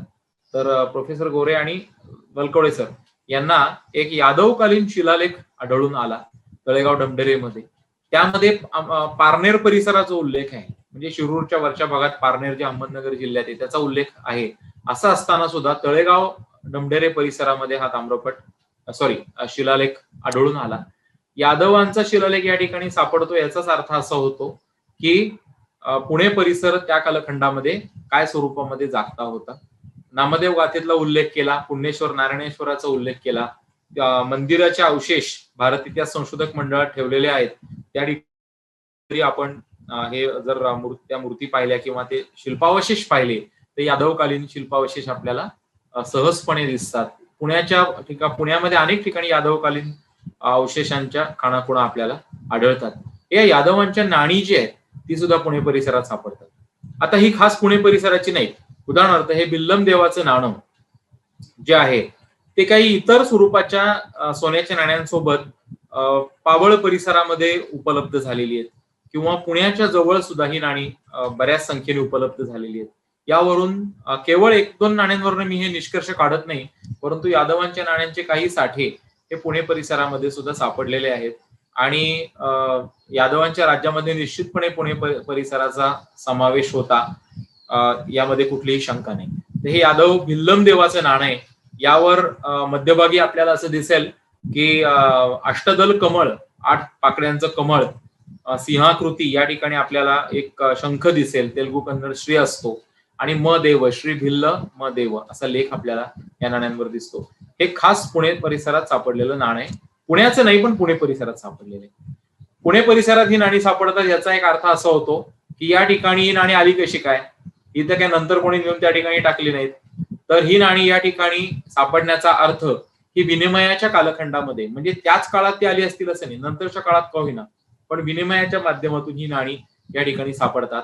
आणि ही जेव्हा जास्त संख्येने सापडतात त्यावेळेला आपल्याला असं लक्षात येईल की ही नाणी त्या ठिकाणी काहीतरी कारणाने आलेली असतील, आणि मग तसा त्याचा अभ्यास आपल्याला इतर पुराव्यांच्या, समकालीन पुराव्याच्या साह्याने करावा लागतो. एक गोष्ट या ठिकाणी स्पष्ट केली पाहिजे की केवळ एक नाणं सापडलं म्हणजे लगेच आपण निष्कर्ष काढत नाही. आपण इतर पुराव्यांच्या साह्यानं, ज्याला डीडी कोसंबी कंबाईंड अप्रोच म्हणतात, अशा प्रकारे ब्लेंडेड अप्रोच घेऊन आपण याविषयी विचार करतोय किंवा आपण बोलतोय. अल्लाउद्दीन खिल्जीचे टंके मोठ्या प्रमाणामध्ये नदीमध्ये सापडल्याचा उल्लेख आहे. मी मगाशी श्री गोडबोले यांचा उल्लेख केला, त्याचप्रमाणे श्री अरविंद आठवले यांचा उल्लेख केला. पुण्यातले हे ज्येष्ठ संग्राहक मंडळी आहेत. यांना झारेकऱ्यांकडे या स्वरूपाची नाणी पुण्याच्या नदीमध्ये अनेकदा सापडलेली आहेत. हे या निमित्तानं डॉक्युमेंट करता येत आहे, कारण याच्यावर स्वतंत्रपणे कुठं नोंद झालेली नाही. या ठिकाणी हे डॉक्युमेंट केलं पाहिजे.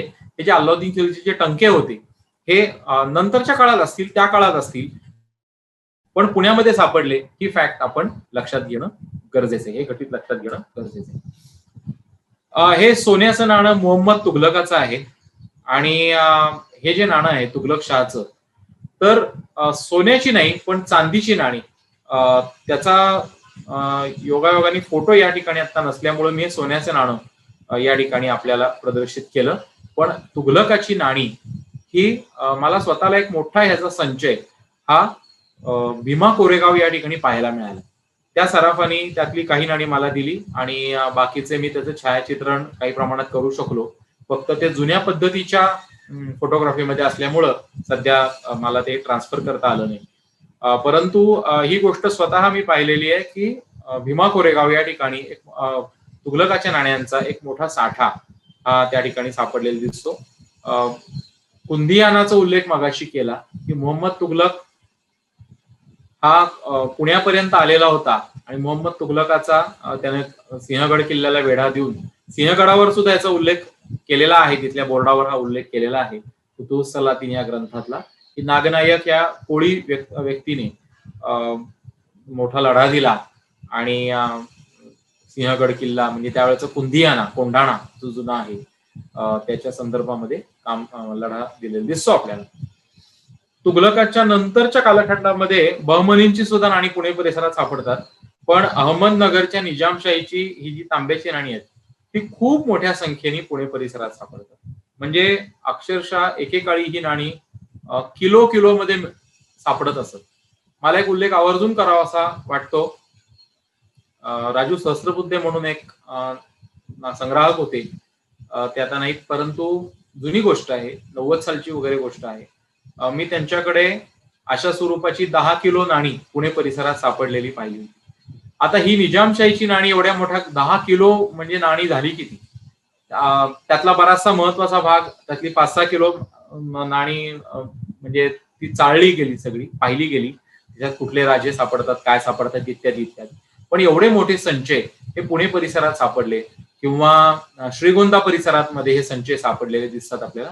पुण्याचा उल्लेख मी मुद्दाम आवर्जून या ठिकाणी करेन. पुण्यामध्ये हे उल्लेख या स्वरूपाचे नाणी ही बऱ्याचदा संग्राहकांना सापडतात किंवा आमचे अनेक विद्यार्थी सुद्धा सांगतात की आम्हाला शेतात खुरपताना अमुक मिळालं, सर हे नाणं कुठलंय सांगा. तर ती बऱ्याचदा ही नाणी निजामशाहीची नाणी असतात, मोठ्या प्रमाणात ती सापडतात. निजामशाहीचा संबंध पुण्याचा आपणास माहितीच आहे. छत्रपती शिवाजी महाराजांची खरं तर पुणे ही वडिलोपार्जित जहागिरी होती आणि पुणे सुपे चाकण इंदापूरचा पोटमोकासा शहाजी राजांनी महाराजांच्या नावे करून दिला. खरं तर मालोजी राजांपासूनची त्यांची ती एक प्रकारची वडिलोपार्जित हे होती पुणे परिसर, ते त्याचे भाग्यविधातेच म्हटले पाहिजे.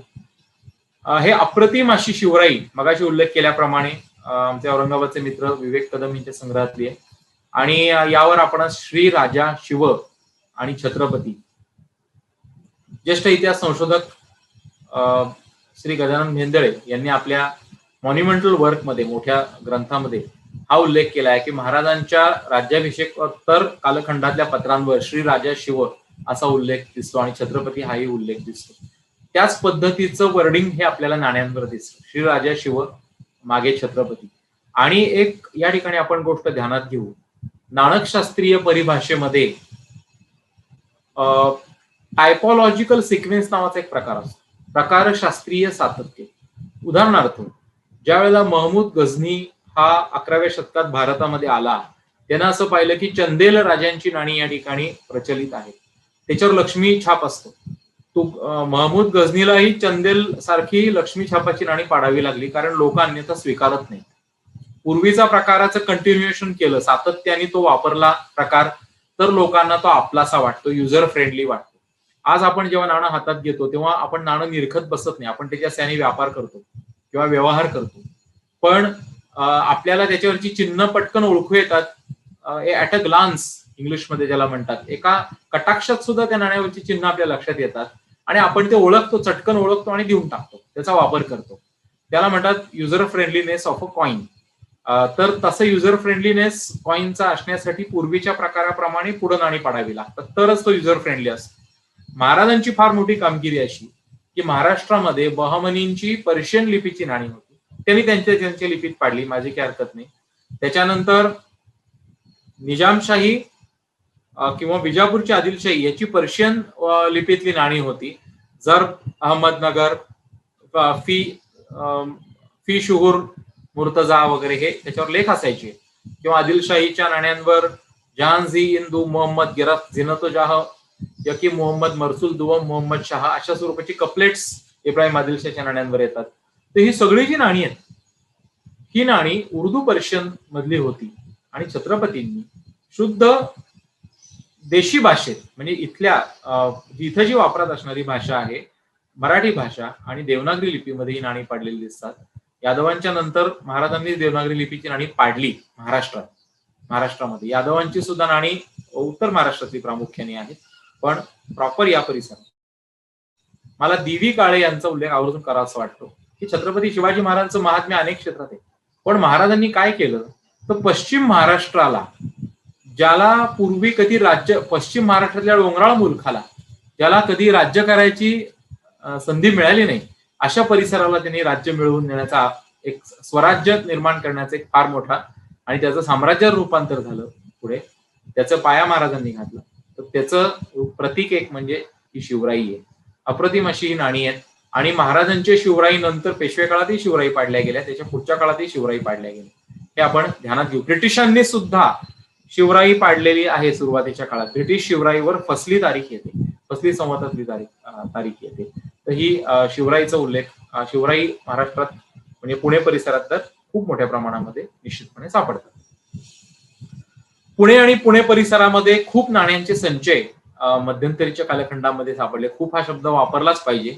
आमचे राजगुरुनगरचे प्राध्यापक मित्र किशोर लांडे पाटील यांच्या कृपेनं आणि तिथले राजेंद्र सुतार यांनी पण त्यामध्ये महत्वाची भूमिका बजावली. त्यांच्या कृपेनं त्या ठिकाणचा एक साठा नाण्यांचा संचय मोठा सापडला, सोन्याच्या नाण्यांचा. तो सर्व आता सरकार जमा अर्थातच झालेला आहे, पण त्याचं डॉक्युमेंटेशन करून त्याच्यावर संशोधन करण्याचं काम आमचं चाललेलं आहे. त्यामधला ही एक औरंगजेब बादशाहची मोहर, ज्याच्यावर खुजिस्ता बुनियाद असे लिहिलंय. खुजिस्ता बुनियाद म्हणजे औरंगाबाद, औरंगाबादचं नाव खुजिस्ता बुनियाद असं होतं.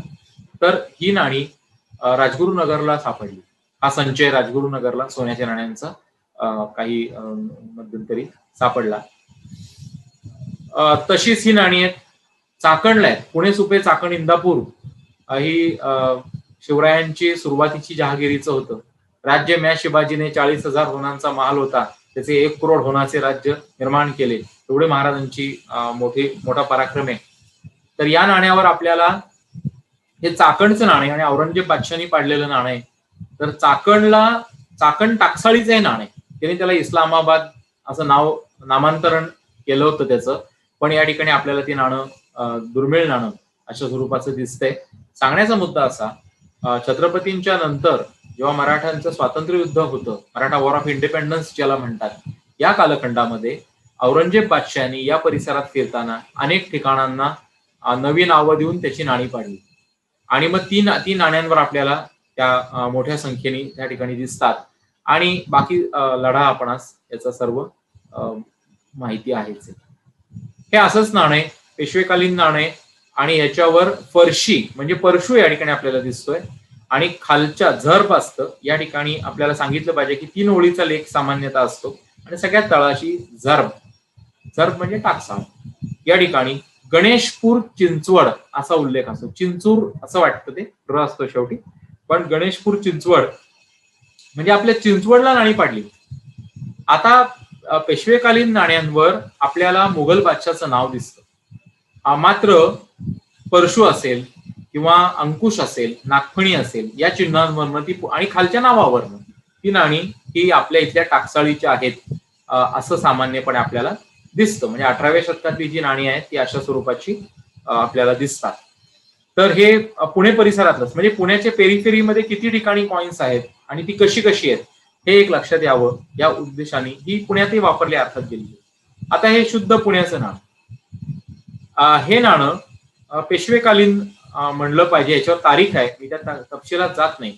परंतु या ठिकाणी मुद्दाम आवर्जून कर्सर या ठिकाणी दाखवते, तर नागफणीचं चिन्ह आहे. जुलूस हा जो अक्षर आहे, जुलूस, या स मध्ये इथं मिंट मार्क येतो, टाकसाळ चिन्ह येतं आणि खाली नाव आलंय जर्ब म्हणजे टाकसाळ, मुहेआबाद पुनः. मोहम्मद मुहिउद्दीन औरंगजेबाचा नातू होता, त्याच्या नावानुसार त्यांनी नंतर मुहेआबाद असं नाव ठेवलं. तर मुहेआबाद पुना, पुनः असं जरी लिहिलेलं असलं तरी त्याला पुना म्हणतात, मुहेआबाद पुना. आणि या ठिकाणी शाह आलम बादशाचं दुसऱ्या बाजूला नाव दिसतं.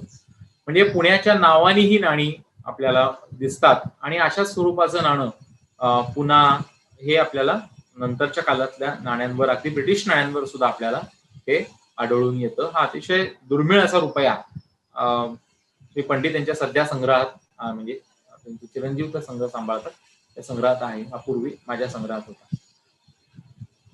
हे या रुपयाला अंकुशी रुपया म्हणतात आणि याचं कारण इथे अंकुशाचं चिन्ह आहे. या जुलूसच्या स मध्ये अंकुशाचं चिन्ह आहे आणि ह्याच्यावर सुद्धा पुना, तिथला पू दिसतोय, पुना मधला जर मुहेआबाद पुना, त्यांना पुना दिसतो आपल्याला. तर हे अंकुश रुपये फार महत्वाचे होते. पेशवेकालीन अंकुश रुपये अतिशय शुद्ध होता आणि याच्यामध्ये सुद्धा वाईला पण असंच पाडला होता. एक बुंदकी, दो बुंदकी असे दोन प्रकार त्याच्यात येतात. एक टिंबाचा, दोन टिंबाचा. एक बुंदकी शुद्ध होता आणि दो बुंदकी अशुद्ध, काही वेळेला त्याच्या थोडी चांदीचं प्रत कमी असायची.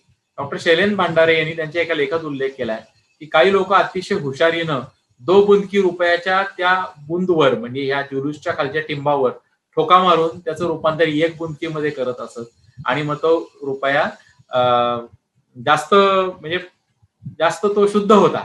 अशा प्रकारे अंकुशी रुपया हा चांगल्या प्रतीचा शुद्ध मानला गेलेला अशा स्वरूपाचा रुपया होता. तर सांगण्याचा मुद्दा असा की ब्रिटिश काळामध्ये सुद्धा हे अंकुशी रुपये होते आणि ब्रिटिश अंकुशी हाही अतिशय शुद्ध होता त्या पद्धतीचा. तर हे ब्रिटिशकालीन अंकुश रुपये. आता याच्यावर 1238 असं दिसेल, तर हे इसवी सनाचं नसून हे फसली संवताचं आहे आणि ह्याचा जर कालखंड काढला तर तो शिवराई नाण्यांवर पण हे या तारखा आहेत, ब्रिटिश शिवराईवर या तारखा येतात. तर 1238, 39, 40, अगदी 45 पर्यंत ह्या तारखा येतात. तर 1818 पासून या कॉरस्पॉन्ड होतात पुढे. इसवी सन 1818 नंतर ब्रिटिशांनी या स्वरूपाची नाणी पाडलेली होती. ही नाणी पेशव्यांची किंवा मुघलांची नाहीत, तर ही नाणी ब्रिटिशांची आहेत. तर ह्याला पुण्याचा अंकुशी रुपया, ब्रिटिशकालीन पुण्याचा अंकुशी रुपया असं म्हणतात. 1835 पर्यंत प्रामुख्याने ही नाणी आपल्याला दिसतात आणि नंतरच्या काळामध्ये ब्रिटिशांनी युनिफॉर्म करन्सी आणली. त्यांचं सर्वत्र एक पद्धतीचं चलन हे करण्याचा प्रयत्न केला. अगदी सुरुवातीला उल्लेख केल्याप्रमाणे गोविंद बाबाजी जोशी ठाण्याचे जे होते, महात्मा फुल्यांचे ते सुहृद होते चांगले. तर गोविंद बाबाजी जोशींनी केलेला एक उल्लेख विषयांतर करून या ठिकाणी सांगतो की महात्मा फुले यांना व्यक्तिगत आजारी ते असताना सुद्धा ते कशा प्रकारे लिखाण करत असत, त्यांना सलाम केलाय. गोविंद बाबाजी जोशींनी त्यांच्या डायरी या पुस्तकामध्ये सलाम केलेला आहे. तर गोविंद बाबाजी जोशींनी हे चलन जर असतं, म्हणजे शिवाजी महाराजांची शिवराई जर चलनातनं गेली तर महाराजांचं एक स्मारक नष्ट होईल, या हिशोबाने किंवा या विचाराने लढा दिलेला दिसतो. ब्रिटिश सरकारला पिटिशन पाठवलेलं दिसतं. पण ब्रिटिश धोरणं आपल्याला माहितीत कशी आहेत. तर त्यांनी 1885 साली अशा स्वरूपाचा फतवा नंतर काढला होता की त्याला आम्ही जास्त पैसे देऊ, पण तुम्ही काही करून शिवराई आमच्या ट्रेझरीमध्ये आणून जमा करा, आम्ही त्याला भरघोस पैसे देऊ. एवढं होऊन सुद्धा शिवराई चलनात होत्या. हे महाराजांचं चलनामधलं खणखणीत नाणं कसं आणावं, महाराजांचं सगळंच काम खणखणीत होतं. त्याचा उत्तम नाणेरूप पुरावा म्हणजे शिवराई. तर एवढा उल्लेख या ठिकाणी आवर्जून करतो कारण या निमित्तानं तो सांगण्याची संधी मिळाली. ब्रिटिश अंकुशी रुपये या पद्धतीचे आहेत, आपल्याला दिसतात. आणि या बरोबरच मी या ठिकाणच्या स्लाइड शोचा हा जो भाग आहे तो थांबवतो. आतापर्यंतच्या भागामध्ये हा जो आपण आतापर्यंत बोललो, तर या भागामध्ये आपण पुण्याचा इतिहास थोडक्यात आणि पुण्याशी संबंधित असणारी नाणी, पुणे आणि पुणे परिसराशी संबंधित असणारी नाणी यांच्याविषयी विचार केला. आता ही जी नाणी आहेत ही जुन्नरची नाणी पुण्यात येत नव्हती असं नाही. जुन्या काळी अंतर्गत मूल्यावर आधारित चलन असल्यामुळं त्या कालखंडामध्ये जेवढी केवढी वसाहत या ठिकाणी असेल त्या वसाहतीमध्ये या सर्व गोष्टी आपल्याला मोठ्या प्रमाणामध्ये आलेल्या दिसतात. पुण्याचा इतिहास आणि पुणे व परिसराच्या नाण्यांचा इतिहास याचा अभ्यास असाच कायम चालू राहील. यामध्ये खूप मोठ्या प्रमाणात अजूनही संशोधनाला वाव आहे, संधी आहे आणि त्यात नवनवीन गोष्टी सापडण्यासाठी मोठ्या प्रमाणामध्ये वाव सुद्धा पुण्याच्या संदर्भामध्ये निश्चितपणे आहे असं मला या ठिकाणी आवर्जून सांगावं असं वाटतं. श्री शिवाजी रायगड स्मारक मंडळ यांनी पांडुरंगरावजी वलकवडे यांच्या षष्ठाब्दी पूर्तीनिमित्त जे 44वे पुष्प गुंफण्याची संधी मला दिली त्याबद्दल मी मनापासून त्यांचे सर्वांचे आणि आपलेही आभार मानतो. हे अशासाठी की हा विषय मी बोलतोय हे महत्वाचं नाही, हा विषय पुढे येतो हे महत्वाचं आहे. आणि पुण्याची नाणे संस्कृती, पुणे परिसराचं नाणक वैभव हे अशा स्वरूपामध्ये पुढे यावं आणि त्याच्यावर अजूनही काम करण्याची इच्छा आहे, काम चालू सुद्धा आहे. आपलाही सर्वांचा सहभाग या संदर्भामध्ये असावा. आपली संस्कृती आणि आपला इतिहास हे समजून घेताना नाण्यांना टाळून चालत नाही, तर तोही आपल्याला सर्वत्र लक्षात घ्यावा लागतो. अशासाठी या ठिकाणी पुन्हा एकदा मी मंडळ, त्याचे सर्व पदाधिकारी, आदरणीय आंग्रे सर, थोरात सर, आमचे मित्र राजेंद्रजी ढुमे, त्याचप्रमाणे हे मीडिया विद्या तसेच श्री बाविस्कर यांनी मला टेक्निकल या संदर्भामध्ये सर्व मार्गदर्शन केलं. या सर्वांचे मनपूर्वक आभार मानतो आणि या ठिकाणी थांबतो. धन्यवाद.